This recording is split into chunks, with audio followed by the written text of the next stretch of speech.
of the coronavirus pandemic. We know this because the CDC has job listings on its jobs website at cdc.gov. One job listing calls for public health advisors for the quarantine program to help maintain and monitor quarantine centers in Texas, New Jersey, New York, Massachusetts, California, Washington State.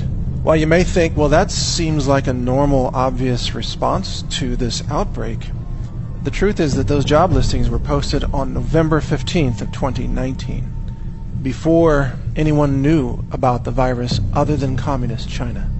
You see, in November of last year, that's when Communist China was covering it up, but they were ordering scientists to destroy tissue samples, and they were punishing whistleblowers and even arresting doctors who were trying to spread the word about this exploding pandemic that was out of control in Wuhan, China. As that was happening, the CDC was hiring people to train to run quarantine centers all across the United States, focusing on the cities that we now see being hit hardest. And the special requirements for this job listing by the CDC include knowledge in areas such as applied epidemiology, emergency preparedness and response, and emerging infectious diseases. Now, we shouldn't be surprised that the CDC had advanced knowledge of this, since the CDC also had advanced knowledge of the measles outbreak hysteria in Disneyland, which preceded the introduction of the vaccine mandate law in California known as SB 277.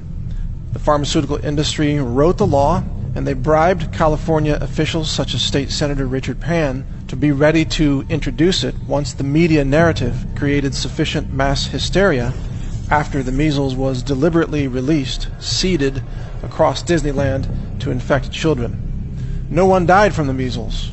There's almost no one who ever dies from the measles. But the media hysteria was coordinated to push for nationwide vaccine mandates. That was the goal of that entire program. So in the last years of the Obama administration, genetically engineered biological weapons that were in the possession of U.S. universities were allowed under Obama to be sold to China.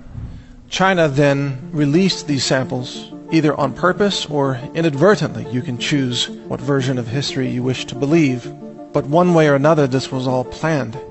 Perhaps the plan was to put this weapon into the hands of the Chinese, knowing that their BSL-4 biohazard labs did not have sufficient protections to stop the release of this bioweapon, given that those same labs had experienced multiple accidental releases of SARS-CoV-1 over the previous decade.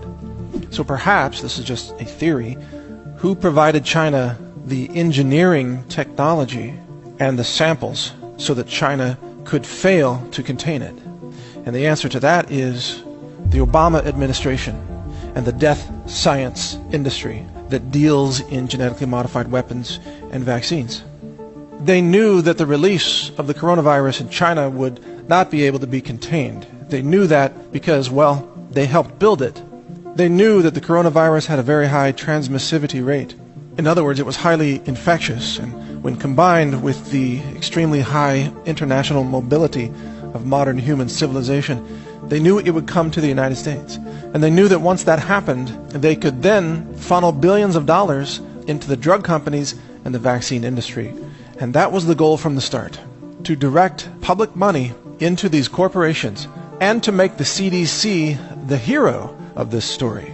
But in order to accomplish that, the CDC had to make sure that the virus spread across America at an unprecedented scale. And how did they accomplish that? They deliberately botched the diagnostic testing kits that they released in early February. By mid-February, it became obvious that the kits did not work. So the CDC managed to delay the necessary surveillance and testing for coronavirus in the United States by nearly 1 month, while other countries were testing, like South Korea, and doing a very good job of aggressive surveillance, contact tracing, and selective isolation and quarantining of high-risk individuals. The United States was testing no one. This phenomenon became known as "don't test, don't tell," a term that I actually coined in a podcast in February. Don't test, don't tell became the method by which the virus spread across America